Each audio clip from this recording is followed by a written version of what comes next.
Premier League came back on Friday. Non-stop action, drama, unmissable. So said the hype men, until Man United served as something less thrills and spills, more ersatz sleeping pills in the first game back. Still, it was nice to see all 20 teams in competitive action, and we learned a lot from the first games. That's where we'll start, with Man United against Fulham. A small bit of transfer news for the Red Devils, as goalkeeper Radek Vitek has been loaned out to FC Blau-Weiß Linz until the end of the season. They lined up in a 4-2-3-1 formation instead of the 4-3-3 from the Community Shield. Andre Onana stayed in goal, with Nosser Mazraoui in for Diogo Dalot at right back. Lisandro Martinez moved to right centre-back, with Harry Maguire budging over to the left, replacing Johnny Evans. Dalot replaced Martinez at left back. Casemiro and Mainu were the defensive midfielders, with Amad Diallo still at right wing, Mason Mount as number 10, and Marcus Rashford on the left. Captain Bruno Fernandes was up top. Altay Bayindir was on the bench, with Matthias de Ligt coming in and Johnny Evans dropping down. Christian Eriksen, Scott McTominay, Toby Collier, Joshua Zirkzee, Alejandro Garnacho and Antony retaining their places on the bench. This meant no space for Jadon Sancho or Facundo Pellistri. Fulham, who have just loaned out centre-back Javi Araujo to Chesterfield, retained their 4-2-3-1. Captain Bernd Leno was in goal, with Kenny Tete, Calvin Bassey, Issa Diop and Anthony Robinson in the back four. Andreas Pereira and Sasa Lukic were the two defensive midfielders, with Adama Traore, Emile Smith-Rowe and Alex Iwobi behind Rodrigo Muniz. This is the same as the Hoffenheim game. Steven Bender, Jorge Suenza, Timothy Castagna, Harrison Reed, Harry Wilson, Tom Kearney, Josh King, Raul Jimenez and Jay Stansfield were on the bench. There was no longer room for Ryan Sessegnon, Alex Borto, Luc de Fogadores, Adrian Paheziti, Martial Godot, the loaned out Arujo or Jonathan Asenga. The first chance came from Tete, who forced Onana into a good save from long range. Mount picked up a booking for a foul on Smith-Rowe, before Bassey got a booking for a foul on Mount. United had a big opportunity when Leno gave the ball straight to Casemiro, who fed in Fernandes, but their captain's effort was saved by the German. Another great through ball from Casemiro minutes later found Fernandes, but the result was the same. Maguire was booked for simulation, as the frustration built up for United, but the first half finished goalless. In the second half, after a great run by Rashford, he nutmegged Pereira, but another save by Leno denied Mount. Zirkzee and Garnacho came on for Mount and Diallo after an hour. Soon after, Kearney replaced Smith-Rowe. Pereira got booked for dissent after being fouled by Martinez, and soon after, Kearney also was for a foul on Garnacho. Wilson and Jimenez came on for Traore and Muniz, while with 10 minutes to go, McTominay, De Ligt and Evans came on for Mainu, Mazraoui and Maguire. In the 87th minute, a Garnacho cross, which seemed pretty innocuous, was converted by Zirkzee on his debut. In injury time, Stansfield and Reed replaced Pereira and Lukic. There was time for a bit more drama, as a wayward ball forward by Martinez became dangerous when Bassey kicks air instead of the ball. Rashford squared it to Garnacho for an open goal, and the Argentines somehow put it wide. Still, it finished 1-0 United. The XG showed that United did deserve to win, 2.72 to 0.48. This game won't live long in the memory, apart from for Xerxes' moment. I predicted a 2-1 win, saying they might not have enough, but I'll favour them at home, just. In fact, they probably did create enough, but Bruno Fernandes was pretty wasteful. With Højlund out, I imagine Xerxes will be starting games pretty soon, perhaps as early as next week, while Fernandes will drop back to midfield where he belongs. As I said in my preview video about Chris Wood, it's pretty nice to see a proper number 9 scoring goals and making the difference. Mazraoui also seemed a very nice addition. Fulham were pretty unremarkable, and the real star of the show for them was Leno. New signing Smith-Rowe didn't do too much after a sparkling pre-season. They did have a big chance on the break, but Pereira somehow only found Maguire. I'm pretty happy with my prediction. It was an unconvincing 1-0 win, but worth the same 3 points. You get the feeling that some big names will have to make way at some point. Scott McTominay is no longer a starter, and United may add further in midfield, while Jadon Sancho was not in the squad at all, although Erik ten Hag diplomatically blamed an ear infection, saying he could have played but was not 100%. Fulham will be disappointed, but it's not the end of the world for them, and it's unlikely that they'll be in a position where dropping 1 point puts them in any danger. At lunchtime on Saturday, Ipswich hosted Liverpool. The Tractor Boys had two new additions before kick-off, with forward Sammy Smodic signing from Blackburn for an undisclosed sum reported to be £9 million, and midfielder Calvin Phillips signing on loan from Man City. On Monday, they also added midfielder Jens Kajust on loan from Napoli. Compared to the Nice game, their formation was reported as a 4-2-3-1 rather than a 3-4-3. Christian Walton stepped up to the starting 11 because of a calf problem for Arianet Muric in goal. Axel Twanzebe started at right back, with Luke Wolfenden and Jacob Greaves a new centre-back pairing, despite both being on the bench for that friendly. Cameron Burgess and George Edmondson were dropped, the latter from the entire squad. Leif Davis reprised his role at left back. Captain Sam Morsey and Massimo Luongo returned as the defensive midfield partnership, while Wes Brown and Connor Chaplin replaced Ben Johnson and Marcus Harness, alongside Amari Hutchinson and behind Liam Delap. On the bench was Kieran Slicker, Burgess, Johnson, Connor Townsend, the newly signed Phillips, Harness, Jack Taylor, the other new signing Smodics, and Ali Al-Hamadi. There was no more room for Stephen Alzate, Freddie Ladapo, Janoy Donatian, Ryan Carr, Leon Ayinde, or Osman Foyo. Liverpool, who have loaned out midfielder Lucas Stevenson to Dundee United, as well as defender Rhys Williams to Morecambe, lined up in a 4-2-3-1 as well. Compared to the Las Palmas game, Alisson replaced Queeman Kelleher in goal, with Trent Alexander-Arnold, Jarell Quansah, and captain Virgil van Dijk in for Conor Bradley, Ibrahima Konate, and Nathaniel Phillips in defence, joined by Andy Robertson, the only player to return. Alexis McAllister and Ryan Gravenberch replaced Wataru Endo and Harvey Elliott in defensive midfield. Mohamed Salah, Dominic Szoboszlai, and Luis Diaz replaced Ben Doak, Curtis Jones, and Cody Gakpo, behind Diogo Jota, who came in for Darwin Nunez.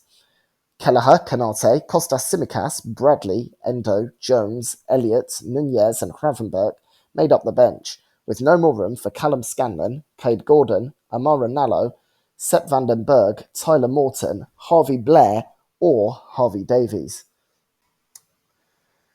Early on, Wolfenden was booked for a foul on Jota, Hutchinson was booked for a foul on Gravenberch, and then Burns booked for a foul on McAllister. From a Liverpool corner, Ipswich went on the break, and Hutchinson had a very good position, but Alexander-Arnold did enough to force him into a weak shot, an early save for Alisson.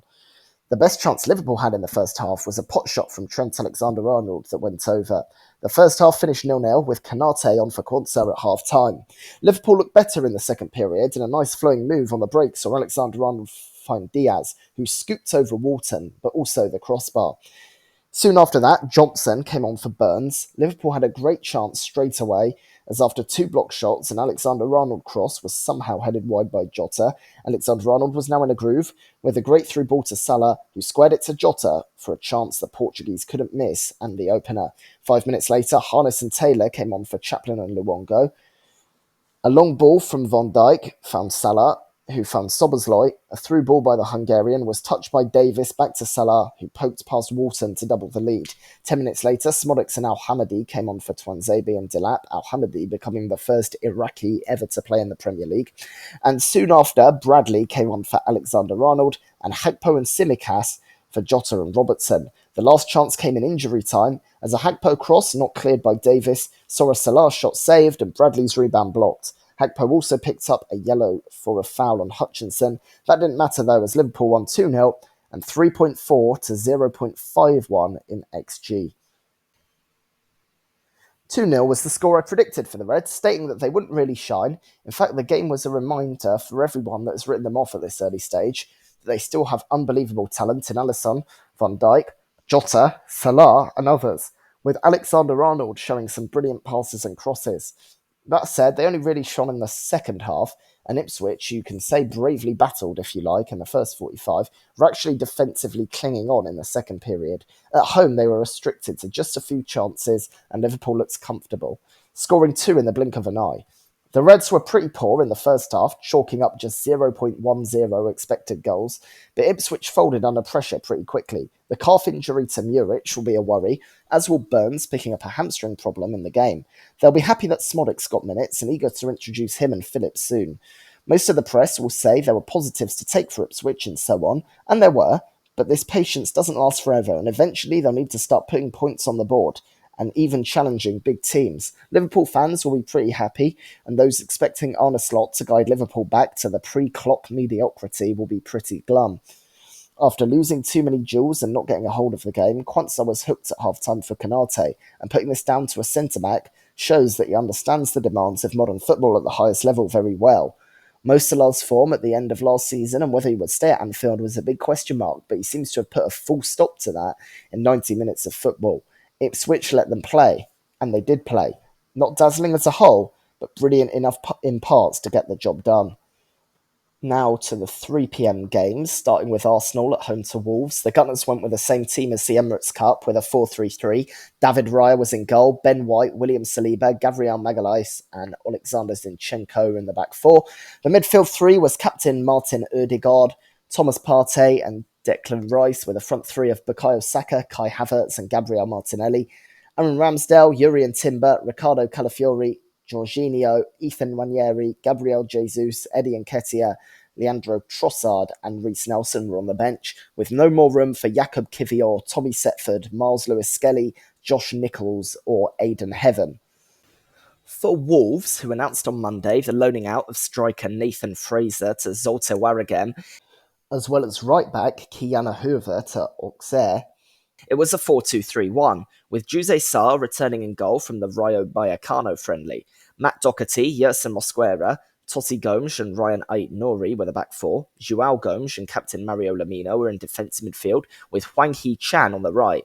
Jean-Ric Bellegarde stepped up to replace Pablo Sarabia as number 10 from the start, while Rodrigo Gomes was on the left and Jurgen Strand Larsen up top. Dan Bentley was added to the bench, while Santiago Bueno, Craig Dawson, Daniel Pedence and Tommy Doyle remained there. Sarabia dropped down. The other subs were the added Mateus Cunha, as well as Chiquinho and Gonzalo Guedj. Nelson Semedo and Tom King were not part of the squad. Midway through the first half, Joao Gomes was booked for a foul on Martinelli. Soon after, a brilliant cross by Saka was headed home by Havertz for the opener. Not long later, Wolves had a free kick, which Bellegarde fired over. 5 minutes later, Wolves' best chance of the game when a great Hwang cross found Larsen, but the Norwegians' effort was brilliantly stopped by Raya. Totti Gomes was booked for a foul on Havertz. Arsenal had one more chance in the half as a quick move forward saw Martinelli's effort deflected wide by Joao Gomes. The first half finished 1-0. Near the hour mark, Cunha came on for Bellegarde. A low effort from Partey from outside the box was teasing but ended up wide. Saka was booked for kicking the ball away after a foul. Ait-Nouri then had an effort from outside the box after Arsenal gave it away, but it went wide. Raya played it short, putting Saliba under pressure. He gave it straight to Cunha, who then fired straight back at Raya. Timber then replaced Zinchenko. From a quick free kick, Saka cut inside and doubled Arsenal's lead. Pedence came on for Rodrigo Gomes after that. 5 minutes later, Trossard came on for Saka, while Sarabia, Chiquinho and Dawson came on for Ait-Nouri, Larsen and Joao Gomes 5 minutes after that. Jesus came on for Rice soon after, as the Englishman picked up what Arsenal fans will hope is just a knock. Jesus was also booked after an altercation off the ball and dissent over it. It finished 2-0 with the XG 1.51 to 0.40 in Arsenal's favour. Second perfect prediction in a row here. How many games have we seen like this? Arsenal failed to win exactly one game at home to bottom half opposition last season, and that was before David Raya came in. In fact, with the same lineup, they played in exactly the same way as last season, winning with minimal effort. If I showed you last season's game, then the kits and ball would be the only thing differentiating it. Wolves did have chances, but this game was exactly how I imagined it. Arsenal didn't have to get out of second gear. It's another message to those who thought Arsenal would, for some reason, fall off after 2 seasons with very high standards. Bukayo Saka was excellent, with his assist even better than his goal. Kai Havertz is proving he can meet his potential. He just has to be wearing the shirt of a club not called Chelsea. Wolves looked ordinary but held their own. They were just a worse team that played okay but lost to a better one.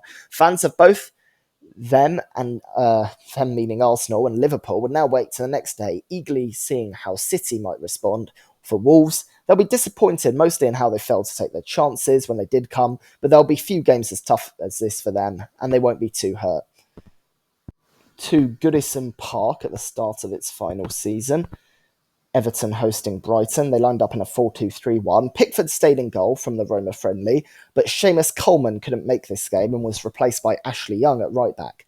James Tarkowski took the armband and joined Michael Keane in the centre, who replaced Jake O'Brien. Vitali Mihalenko was at left back. The rest was unchanged. In the engine room was Tim Iroegbenam and Udrisiket, with Jack Harrison, Abdoulaye Doucouré and Dwight McNeil behind Dominic Calvert-Lewin in the front four. Joao Virginia, the dropped O'Brien, Mason Holgate, Jesper Lindstrom, the added Jason Metcalf, Harrison Armstrong, Iliman Ndiaye, Beto, and Neil Morpie were on the bench. There was no room for Roman Dixon. Brighton have some big transfer news. Attacking midfielder Brahan Gruder has been signed from Mainz for £25 million, while left winger Ibrahim Osman and attacking midfielder Andrew Moran have been loaned to Feyenoord and Stoke, respectively. A couple of days after the game, striker Jorginho Rutter came in from Leeds for £40 million. The Seagulls also loaned out striker Abdallah Sima to Brest until the end of the season. For the Seagulls, a 4-2-3-1 as well. Jason Steele remained in goal from the Villarreal friendly, with Joel Veltman, Jan-Paul von Hecker, captain Lewis Dunk, and Jack Hinchelwood in the back four, the latter replacing Valentin Barco. James Milner and Mats Wiefel were in defensive midfield, with Yankuba Minte, Joao Pedro, and Kaoru Mitoma behind Danny Welbeck in the front four. Cole Rushworth, Adam Webster, the drop Barco, the returning Billy Gilmore, Jeremy Sarmiento, Carlos Baleba, Yasin Ayari, Simon Adingra, and Marco Mahani were the subs. There was no longer room for Killian Cahill, Amario Kousia-Duberry, the loaned Osman and Moran, or Jensen Weir. Early on, Harrison cut inside, but his effort was saved by Steele. Pedro hit the post from outside the box at the other end. On the break, the debutant Minte found a smart cross which gave Mitoma a tap-in for 1-0. Milner was then booked for a foul on Mihalenko. Minte was forced off in stoppage time due to an injury and was replaced by Adingra. The first period ended 1-0. Early in the second half, Calvert-Lewin was clumsily brought down in the box by Dunk, or so it seemed. However, a VAR review showed that in fact Calvert-Lewin trod on the visiting captain's foot, and the spot kick was correctly overturned. The home crowd's pain intensified when Welbeck walked through and doubled Brighton's lead, and Ndiaye then came on for Doucouré. Minutes later, a long ball was fired forward at Mitoma, but should have been dealt with by Young. A combination of a poor touch and great awareness by the Japan international put Mitoma through, and Young then pulled him down. This was a clear red card for denying a goal-scoring opportunity. Webster came on for Dunk and Beto for Calvert-Lewin 10 minutes later. Tarkowski was booked for a foul on Pedro. Sarmiento and Gilmore came on for Pedro and Milner, while Holgate replaced Tarkowski. A smart through ball from Welbeck found Adingra, who, despite Everton having numerous men back, picked his spot. 3-0. Ayari replaced Mitoma, and it finished 3-0 to Brighton. They also won an XG by a narrower margin, 1.75 to 0.46. I predicted a 1-1 draw, and though the game was a bit closer than the score suggested before the red card, it is a great result for Brighton. Everton actually started pretty well, but new signing Yankuba Minte was great for Brighton before he was forced off by an injury. They could have had a fourth, but Yasin Ayari's effort was offside and overturned by VAR. The other two goals felt a bit cheap, and Jordan Pickford had a game to forget, as did the whole defence. Seamus Coleman was not fit to start, and now Ashley Young is suspended. Their defence will be suboptimal. Everton will be happy that an international break is coming up soon, as most players on the treatment table, Jared Branthwaite chief among them, will be back soon enough. Still, cheap goals and red card aside, Everton were still second best by a distance, and it doesn't take much for a sense of gloom and doom to take over in the Blue Mersey. I still think when they get the defence sorted, they'll be fine, and they should trust in Sean Dyche. I've talked about Everton first because they're at home, but also because it's nice to get rid of the miserable bit first. What a win for Brighton! They will face tougher challenges than a 10-man Everton, but you can't say fairer than 3-0 away from home. Yankuba Minter, who I wasn't sure about when he signed, looked really good with a brilliant assist, although only played the first half due to a concussion. A good pre-season, and this result will help endear the mostly unknown Fabian Hürzeler to the fans as well. From northwest to northeast as Newcastle hosted Southampton. Their team had big changes from the Brest game, though they kept their 4-3-3 formation. Nick Pope replaced Martin Dubravka in goal, with Tino Livramento replacing Kieran Trippier at right back. Fabian Schär survived, but Dan Burn replaced Lloyd Kelly, and Lewis Hall came in for Jamal Lewis. In the midfield three, Sean Longstaff replaced Alfie Harrison, Bruno Guimaraes survived and took the armband, while Joe Linton replaced Joe Willock. Jacob Murphy, Alexander Isak, and Anthony Gordon replaced Miguel Almiron, William Osula, and Harvey Barnes as the front three. The whole bench was refreshed with Dubravka, Trippier, Matt Targett, Emil Kraft, Kelly, Barnes, Almiron, Willock, and Osula. There was no room for Odysseas Vlachodimos, Mark Gillespie, Harrison Ashby, Cahill Heffernan, Ellis Stanton, Travis Hernes, Johnny Emerson, Anthony Munda, Trevan Sanusi, or Leo Shahar. Southampton have been busy in the market. They have signed midfielder Ben Rees from Eastleigh and forward Cameron Archer from Aston Villa, both for undisclosed sums, as well as loaning in midfielder Leslie Ugachukwu from Chelsea. They also brought forward the arrival of forward Juan, so they could loan him to Guz Tepe. On Tuesday, midfielder Mateus Fernandes came in from Sporting for an undisclosed sum. On Wednesday, forward Siku Mara was loaned out to Strasbourg. They went with a 3-5-2. The Saints were unchanged from the Getafe game. Alex McCarthy kept his place in goal with Taylor Harwood-Bellis, Jan Bednarek, and captain Jack Stevens, the back three. The midfield five was Yukinari Sugawara, Will Smallbone, Flynn Downs, Joe Aribo, and Carl Walker-Peters. Ben Brereton and Adam Armstrong were up top.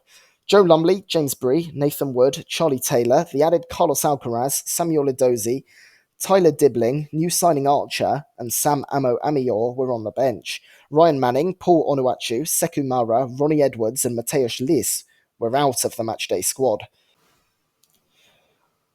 Hall received an early yellow for a foul on Sugawara midway through the first half as sighter from Armstrong was put over from about 20 metres out.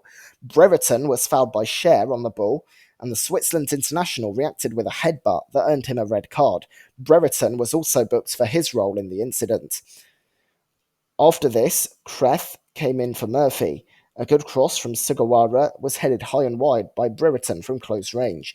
In the last minute of the half, McCarthy gave the ball straight to Isak, who found Joelinton with a genius ball, and the Brazilian slotted home. Stevens was booked in injury time for a foul at Gordon. At half-time, with the score 1-0 Newcastle, Edozie came on for Sugawara. A smart dummy by Brereton gave Archer a great chance, but a brilliant goal-line clearance by Hall kept Southampton behind. The Chilean still should have scored when Pope sat down, but Livramento deflected it wide. Not long after, an Armstrong effort was saved by Pope. Barnes and Kelly came on for Gordon and Hall, while Dibbling and Archer came on for Aribo and Brereton. Harwood-Bellis was booked for a foul on Isak, while Byrne was booked for throwing the ball away after a foul. Armstrong had a decent chance, deflected behind by Livramento. Alcaraz and Amo Amior came on for Walker-Peters and Bednarek, and Amo Amior crossed then found Alcaraz, but the header was easily saved by Pope. Edozie was booked in injury time for a foul on Guimaraes, while even later an Edozie cross was headed safely into Pope's hands by Archer. Somehow it finished 1-0. The XG, Southampton 1.92, Newcastle 0.25. Southampton had 77.8% of the ball, 12 corners, and 19 shots to Newcastle's 3. In some ways, then, there were positives for Southampton. I predicted a 3-0 win to Newcastle, dominant one, and that did not happen. However, points are so important even now, and they have failed to take a massive chance due to comical waste from Brereton, among others, while they gave away a goal from a very silly error by McCarthy, who was not even put under pressure. The red card incident saw a cynical foul by Brereton with words exchanged, then an unexplainable and unforgivable moment of head loss from Schär, who should be more than used to it by now in what is his 7th Premier League season. Brereton was lucky not to be booked for the foul, especially as he received a yellow for his part in the off-the-ball incident.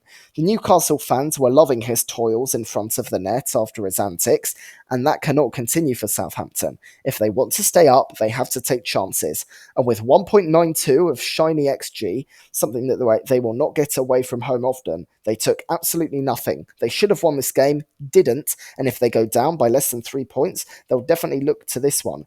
As for Newcastle, it is a massive let-off for Share as they fight for European football. Interestingly, though, even before the red card, Southampton were on top, with Jack Stevens' goal ruled out off for offside, which is a positive. But goals win football matches, and they need to score them. Will Archer and Brereton figure out how to do that? They need to, quickly.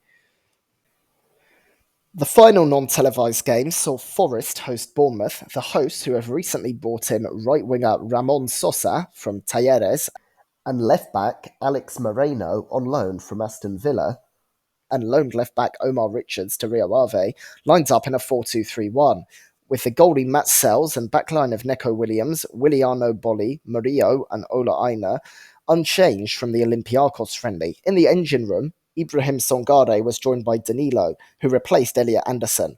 Of the front four, Anthony Elanga replaced Ryan Yates, Morgan Gibbs-White took the armband, Callum Hudson-Odoi came in for Nicolás Dominguez, and Chris Wood remained up front. On the bench was Carlos Miguel, who replaced Matt Turner, who may be looking to leave the City grounds, Andrew Omobamidele, the added Harry Toffolo, the dropped Anderson, Dominguez, and Yates, Taiwo Awoniyi, Eric da Silva Moreira, and Jota Silva. As well as Turner, there was also no Nikola Milenkovic or Zach Abbott. Bournemouth have had a big transfer story with the £40.2 million signing of striker Evan Ilson from Porto. They have also loaned out right midfielder Roman Favre to Brest and left winger Dominic Sadi to Carlisle. They also lined up in a 4-2-3-1. Captain Neto was fit to start and replaced Mark Travers in goal, with Adam Smith at right back. Ilya Zabarnyi was joined by Dean Huijsen, who was upgraded from a bench place due to the injury to Marcos Senesi. Milos Kerkez remained at left back. Alex Scott was partnered by Lewis Cook, who came in for Philip Billing. Dango Ouattara replaced Justin Kluivert at the right, with Marcus Tavernier in at number 10 for Ryan Christie. Luis Sinisterra remained on the left, and Antoine Semenyo was up front. Travers, Julian Araujo, James Hill, Christie, Hamed Traore, Billing, Kluivert, Daniel Jebison, and Jaden Anthony were the subs. There was no fiver, of course, nor Max Herons or Will Dennis. There was a long delay at the start due to a coming together between Danilo and Semenyo, which led to a broken ankle for the former and his replacement by Yates. Going forward midway through the first half, Yates saw an effort saved by Neto, but straight into the path of Wood, who scored. From a smart short corner, there was a scramble before Ouattara fired a smart finish home. However, Cook was offside in the build-up and it was ruled out. In injury time, he was booked for a foul on Yates, and it was 1-0 at the break. Early in the second half, Kerkez was booked for a foul on Ilanga, and Williams for one on Ouattara. Ainaf was forced off with injury for Toffolo, and Dominguez also replaced Elanga. Williams made a risky tackle on Ouattara but got away with it and a corner was awarded. On the other end, Body had a free header from a corner, but it was saved by Neto. Araujo, Christie and Kluivert came on for Smith, Scott and Sinisterra, and then Jebison came on for Ouattara. Awoniyi and Anderson came on for Wood and Hudson-Odoi. With time dying, Billing replaced Cook. A late cross from Ryan Christie just needed to be booted out by Toffolo. He did hoof it, but it hit nearby Murillo. Bounced to Semenyo, and he had an easy equaliser despite Sells getting a hand. Kluivert was booked for a foul on Awoniyi, and it finished 1-1. Bournemouth had a higher XG, 1.91 to 1.24. I didn't expect much from either team this season in my prediction video, but I did say that I thought Forest would win 2-1. That didn't happen, and Forest didn't get their win thanks to Bournemouth's deserved late equaliser. I did say Chris Wood would make the difference, and he did with a classic striker's goal, anticipating a rebound. We know how important the points can be at these two teams' end of the table, and Bournemouth persisted to get their point. They looked decent all game, and after a disallowed goal from a corner, finally scored late on thanks to a bit of luck. Forest will be disappointed to concede so late on, but a win would have been a bit fortunate. Bournemouth will hope that Evan Nilsson takes them to the next level. As for Forest, their thoughts will be with Danilo, who suffered a horror injury. The evening game was at West Ham, who hosted Aston Villa. The Irons have some transfer news as attacking midfielder George Earthy has been loaned to Bristol City. Their team was unchanged from the Betway Cup, a 4-1-4-1. Alphonse Areola was in goal with a back four of Vladimir Sufal, Konstantinos Mavropanos, Maximilian Kilman and Emerson. Guido Rodriguez sat behind captain Jared Bowen. Thomas Soucek, Lucas Paquetá and Mohamed Kudus, with Mikel Antonio up front. On the bench were Łukasz Fabianski, Aaron Cresswell, new signings Jean-Claire Todibo and Aaron Wan-Bissaka, Andy Irving, James Ward-Prowse, Crescencio Somerville, Nicholas Fulkrug, and Danny Ings. Luis Guilherme, Maxwell Cornet, Naya Faged, Earthy, Caelan Casey, Finlay Herrick, Gideon Kodua, and Freddie Potts all had to make way. Villa have had their own transfer news, with the sale of striker Cameron Archer to Southampton for £15 million and the loaning of goalie James Wright to Real Union. Left back Alex Moreno was also loaned to Nottingham Forest. Emiliano Martinez kept his place in goal from the Dortmund game as Villa lined up in a 4-2-3-1. There was one change in the back four as Matty Cash, who was absent amidst transfer rumours in Germany, came in for Costa Nedeljkovic at right back, with Ensri Konsa, Pau Torres and Luca Digne retaining their places. Amadou Onana and Yuri Tielemans stayed in the engine room, with Leon Bailey in for Jaden Philogene on the right. Morgan Rogers was at number 10, with captain John McGinn on the left and Ollie Watkins in for Jacob Ramsey up top. Joe Gauci, Nedeljkovic, Diego Carlos, who was also absent in Dortmund amid speculation about a move, Ian Matson, Ross Barkley, Emiliano Buendia, Ramsey, John Duran, another man not playing in Dortmund due to speculation, actually related to their opponents West Ham, as well as Philogene were on the bench. There was no room for Alex Moreno, Samuel Illing Jr., Enzo Baranechea, Leander Dendonka, the transferred Archer, James Wright, Sil Swinkles, or Lamar Bogard. The game started perfectly for Villa as new signing Onana scored a free header from a corner.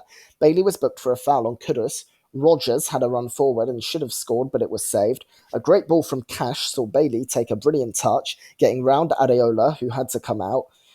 But with a tricky angle and Kilman back, the Jamaican hit the post. Paquetá was booked after a foul on Tielemans. McGinn snatched at a chance in the box and put it wide after his first effort was blocked. After a long ball from Paquetá fell in the box, Cash got the ball but took down Souček with it, and a debatable, but still probable on the balance of things, penalty was given. Paquetá scored and it was 1-1 at the break. After a Tielemans effort was blocked, it fell to Rogers, but the ball was in the air long enough for Mavropanos to scamper back and get in the way. Duran and Ramsey replaced Watkins and McGinn at the hour mark, and then 10 minutes later it was West Ham's turn, with new signings like Fulkrug and Somerville, as well as Ward-Prowse, on for Antonio, Bowen and Paquetá. Philogene and Matson also came on for Bailey and Digne. Ramsey cut it back to Duran, who fired home with a powerful finish to win it for Villa. Nedeljkovic came on for Cash, with Ings and Todibo on for Rodriguez and Soufal. Philogene was booked. In injury time, a huge chance for West Ham, as a Kudus cross was met by Souček and was cleared off the line by Konsa, before somehow the Czech international put the rebound over from centimetres out. That chance alone was worth 0.93 xg. Villa won it 2-1, although West Ham had a higher xg, 2.59 to 1.95. I predicted a 1-1 draw, and it goes down as a tight game, but ultimately a win for Villa. This is a massive 3 points already away to a very tough opponent, and they'll be delighted, even though West Ham deserved something. I did say that it's the start of Villa not having things their own way, and it turned out to be that with a number of chances for both sides, although West Ham worryingly failed to convert apart from a penalty from 2.59 xg. To be fair, a lot of that was accrued at the end due to them pressing for an equaliser and Souček's unthinkable miss. West Ham have invested heavily and hope to challenge for Europe, but to do that, they need to convert these situations into point, something they somehow failed to do today. Aston Villa looked just as good as last season, even with Ollie Watkins, who missed pre-season after reaching the Euros final, being off the pace and hooked after an hour. Villa will be happy with the result, but there are positive signs for both teams. West Ham's main concern now will be converting chances into goals, but it's early doors yet. On to Sunday's game, starting with Brentford versus Palace. Brentford, who have just sold centre-back Matthias Jurgensen to Anderlecht for free, didn't publish lineups for their last game, and behind closed doors friendly against Wolfsburg. But here's their team, which played 4-3-3. Mark Flecken started in goal with a back four of Mads Roeslov, Nathan Collins, Ethan Pinnock and Christopher Ayer. Captain Christian Norgard, Vitaly Janelt and Matthias Jensen with a midfield three, with a front three of Brian and Burmo, Johan Wisser and Kevin Schade. On the bench were Hakon Valdemarsson, Ben Mee, Fabio Carvalho, Frank Onyeka, Yahor Yarmoliuk, Mikkel Damsgaard, Miles Peart-Harris, Ryan Trevitt and Keane Lewis Potter. For Crystal Palace, who have just loaned out right winger Jessurun Raksaki to Sheffield United, as well as central midfielder Killian Phillips to St Mirren, The team was similar to that which played Nantes. There was a 3-4-3 with Dean Henderson in goal and a back three of Chris Richards, Joachim Anderson, and captain Mark Gay. Daniel Munoz, Adam Morton, Will Hughes, and Tyrick Mitchell were the midfield four, with Daichi Kamada and Eberechi Eze behind Jean-Philippe Mateta, who came in for Odson Edouard. Sam Johnston was added to the bench, with Nathaniel Klein, Chadi Riyad, Jefferson Lerma, Jeffrey Schlupp, Cheikh Doucouré, the added Ismail Assar, Jordan Ayew, and Edouard. There was no room for Joel Ward, Rob Holding, Nauru Ahamada, Remy Matthews, Caden Rodney, Franco Ume Chibueze, and Justin Devaney. Wissa was booked for a foul on Eze after 20 minutes, and the England international fired a daisy cutter wide from the resulting free kick. Anderson was then booked for a foul on Wissa. Another free kick, this time on the wing, saw Eze fire in off the post with Flecken off his line, but the whistle had already gone as Hughes had blocked Collins. This was a pretty cheap foul and a controversial moment. If Palace fans were annoyed before, they'd be incensed when Mbermo went up the other end on a brilliant run and fired past Henderson for the opener. Near the end of the half, Sharda ran down the left and cut in, but fired wide. Gay was booked in injury time for a foul on Roeslov. It was 1-0 at the break, with Edouard coming on for Mateta. In the second half, a Mitchell cross was headed back into the middle by Munoz, and Pinnock posted it past Flecken for an own goal and parity. Richards was booked for a foul on Sharda, and Kamada for a foul on Mbermo. Ayew replaced Kamada, and Damsgaard and Lewis Potter replaced Janelt and Sharda. Lerma also came on for Wharton. With 15 minutes to go, a nice Damsgaard cross found Collins in the box, and the Irishman's effort on the spin could only be parried into the path of Wissa by Henderson, and the Congolese obliged to win the game for Brentford. Palace still had a good chance as an Eze effort was deflected by Collins, requiring a good save by Flecken. Onyeka and Carvalho replaced Jensen and Wissa, with Doucouré and Sarr on for Hughes and Richards. Me came on for Mbermo to see out the last minutes, with Ayew booked in injury time for a foul on Nørgaard. The XG was tight, with Brentford taking it 1.45 to 1.22.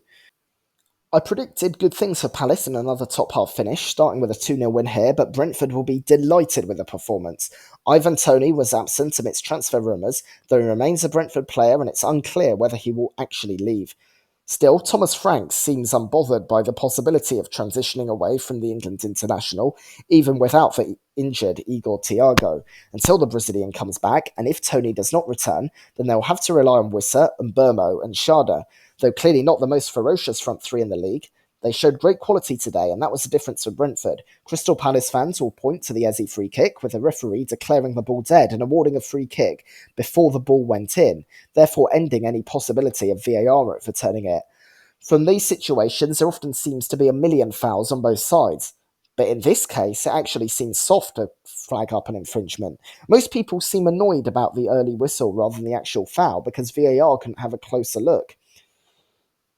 In the new life without Michael Elise, Palace looked nothing special, only really holding their own against a team they're expected to be better than, and falling to a late Wissa goal. Brentford will be hoping to be nowhere near relegation this season, but if they are to put into a battle at the drop, it's wins like this that will make the difference. The afternoon game was a short trip away on the district line, changing at Earl's Court, at Stamford Bridge, just 7 kilometres away. Chelsea have made big moves in the transfer market. They've sold left winger Diego Moreira to Strasbourg for £1.7 million and loaned out central midfielder Leslie Ugachukwu to Southampton. But the biggest deal came after the weekend, buying attacking midfielder Joao Felix for £44.5 million from Atletico Madrid and seeing central midfielder Conor Gallagher go the other way for £36 million. Centre-back Bashir Humphreys has been loaned out to Burnley. They came up with a 4-2-3-1, with an unchanged defence from the Inter-friendly. Robert Sanchez in goal, a back four of Malo Gusto, Wesley Fofana, Levi Colwill and Mark Cucurella. In defensive midfield, Moises Caicedo came in for Noni Madueke and paired Romeo Lavia. Cole Palmer was on the right, replacing Kiernan Dewsbury Hall, with captain Enzo Fernandez in the hull and Christopher Nkunku on the left, replacing Mihailo Mudryk. Nicholas Jackson also replaced Mark Guiu up top. On the bench was Philip Jorgensen, Tosin Adarabioyo, Benoit Badiashile, Mudryk, Dewsbury Hall, Renato Vega, Madueke, Pedro Neto and Guiu. This meant no room for Axel Disasi, Raheem Sterling, Marcus Bettinelli, the lone Ugachukwu, Carney Chukwuemeka or Ben Chilwell. Man City have loaned midfielders Calvin Phillips and Maximo Perrone to Ipswich and Como, respectively, for the season. They also signed midfielder Ilkay Gundogan from Barcelona on a free. They played with a 3-2-4-1 compared to their 4-3-3 in the Community Shield. Ederson remained in goal with Manuel Akanji, Ruben Dias, and Josko Vardio in the back three. Rico Lewis shifted up, joining Mateo Kovacic in defensive midfield, with Jeremy Doku on the right. In the middle were Bernardo Silva and captain Kevin De Bruyne, who replaced Nico O'Reilly and James McAtee. On the left, Savinho came in for the injured Oscar Bob, behind Erling Haaland up front. On the bench were Stefan Ortega, Kyle Walker, John Stones, both of whom were rested for the Community Shield, Nathan Ake, Jack Grealish, who also came into the squad after missing the curtain raiser, Matthias Nunge, Phil Foden, who was absent at Wembley as well, O'Reilly, and McAtee. The opener came in the 18th minute when a Doku ball forward was tapped by Silva onto Haaland, who showed brilliant strength and magical feet to find the opener. Soon after, De Bruyne put an effort from about 20 metres wide. Savinho shoved down Fernandes in the box, but it was soft and no penalty was given. Chelsea gave the ball away from a free kick in their own half, and a Doku effort led to a good save from Sanchez. The first half finished 1-0 City, with Foden on for Savinho at the break. Haaland had a big chance in the second half, but Sanchez pulled off a save. Neto then came on for Nkunku, and soon after, a bit of pinball in the box saw a Lavia header directed to Jackson, who fired straight at Ederson from point-blank range. Haaland was booked for a foul on Colwill, while Yu and Dewsbury Hall came on for Jackson and Lavia. With the game dying, Vega replaced Cucurella, but late on, Kovacic went on a driving run and his shot could only be pushed in off the post by Sanchez to end it. Caicedo picked up a yellow for a foul on Doku and it finished 2-0 to the champions. A positive for Chelsea as they did edge XG 1.38 to 1.24.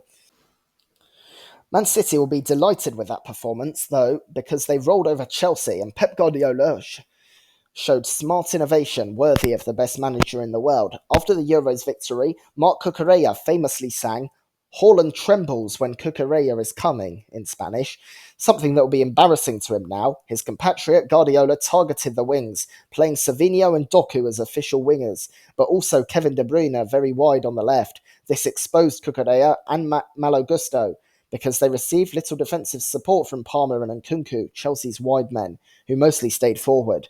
Of the 18 teams to play up to this game, only Newcastle had a higher proportion of attacks from the wing than City, and the Magpies had a very small sample size as they hardly attacked, playing most of the game with 10 men.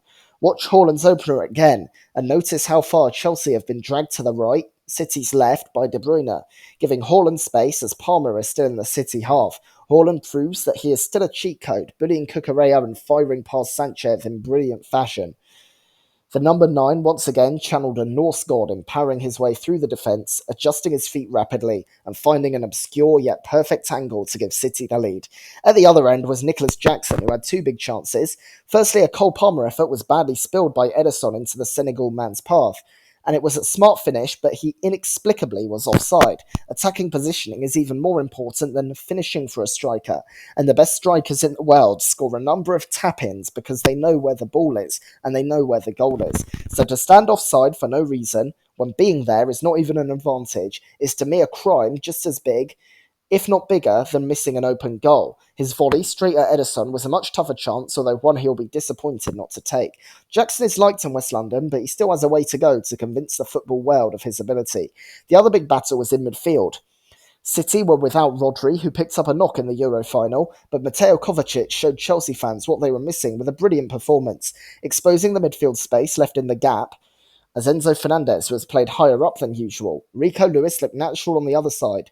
Enzo Maresca wants to play low-tempo possession football, and that'll be tough against Man City, but easier against other teams, and it's the first game for him. But City look just as fearsome as before and will take some stopping this year. Or perhaps more accurately, no stopping. There is one more talking point, which comes from the Royal Blue side. Obviously, Chelsea have a massive squad, which means a lot of players have to be benched or not feature at all. This included Raheem Sterling on Sunday. Sterling was a big part of Man City's successes in Guardiola's early years, but always had deficiencies in his game as well. He was a big move to Chelsea, and though he has shown quality, it has not gone that well, and he's lost his place in the England squad as a result. Heartbreaking for someone who was one of Gareth Southgate's key men in their Euro 2020 final run. He is now definitely non-essential for Chelsea, with Enzo Maresca saying, I would like to keep all my players, but our squad is so big that some must leave. After being dropped, Sterling released a statement through representatives asking for clarity, saying there was an expectation he would be included. What the hell is that?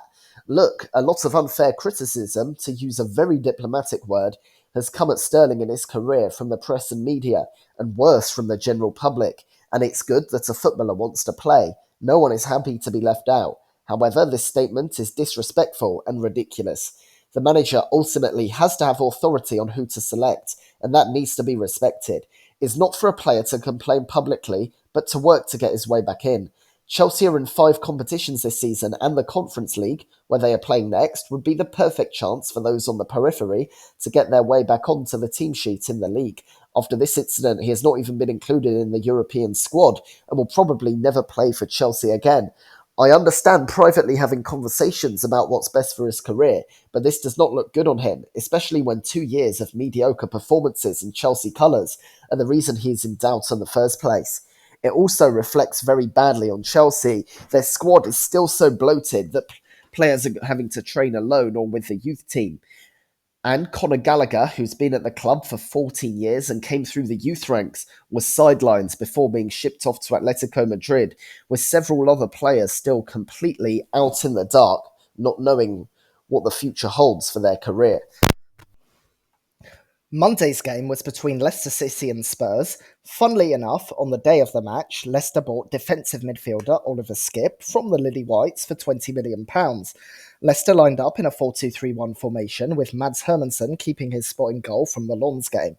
One change to the back four as James Justin remained at right back, Yannick Vestergaard replaced Caleb Okoli in the centre with Wout Faes, and Victor Christiansen played at left back. Harry Winks and Wilfred Ndidi were in the engine room, with Abdul Fatawu on the right. Facundo Buonanotte came in for Hamza Chowdhury, with Bobby Decordova-Reid on the left.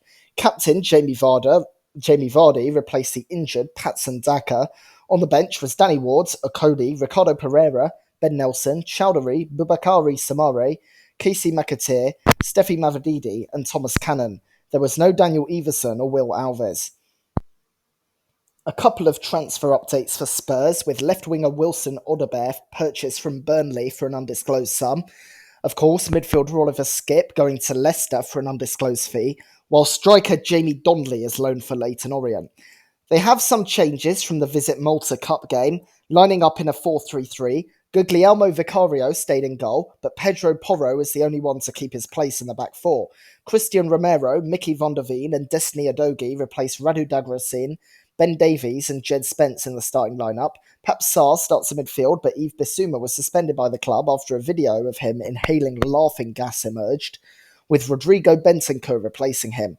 James Maddison also started against his former club.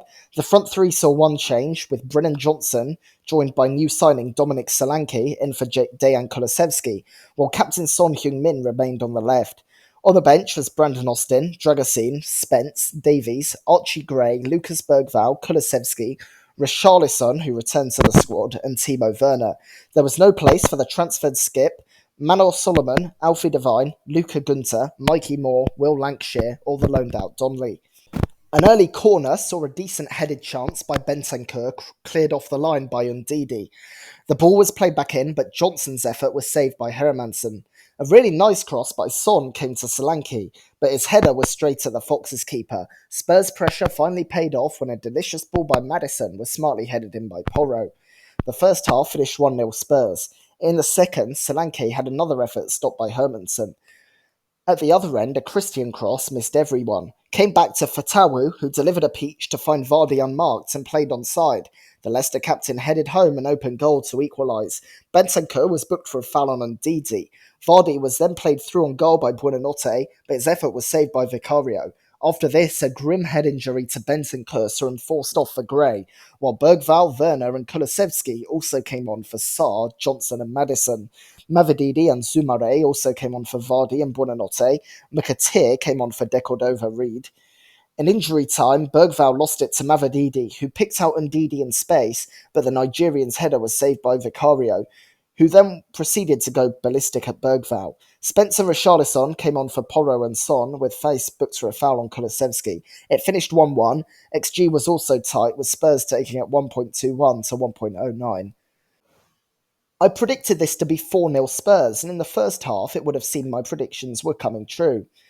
Spurs seemed all over Leicester and were creating chances, a few of which fell to Solanke, who couldn't take them. Still, they got their goal, and you thought that, if not 4-0, they would at least get a comfortable victory. In the second half, though Leicester were all over Spurs, a remarkable change. Vardy equalised, and Leicester would be disappointed not to go in front. This lasted until a number of subs following the frightening clash of heads between Bentancur and Fatawu, after which Spurs got a hold of the game. Apart from an error by Bergvall, which forced Vicario into a big stop. Richarlison missed a big chance at the end, but there will also be big disappointment in the debut of Solanke, who they hoped would hit the ground running, but instead just hit the ground whenever he was in the box and a defender got near him. He was outshone by Jamie Vardy, a decade his senior, who continues to defy expectations and logic alike. I was also very impressed with Fatawu, who delivered a brilliant cross to Vardy for the goal and did plenty of donkey work going back. Leicester will have to work hard to stay up this season, even if they don't have a points deduction, and Fatawu sums that up. So after that, I got 2 correct scores and 5 total results correct. You can see them on the screen now. The green ones are the ones I got completely right. Orange ones, I got the result right, but not the score. And the red ones are the ones I got wrong. So Arsenal and Liverpool's victories, the ones I got spot on. Most teams will get a full week break now, and time to focus on transfers, apart from Chelsea, who have a Conference League playoff first leg at home to Servette. I'm not doing a preview video about that, obviously, but I will be around to have a look at Game Week 2's games next and make some more predictions. Which game did you learn the most from? Please put that in the comments below, and I'll see you for the Week 2 predictions.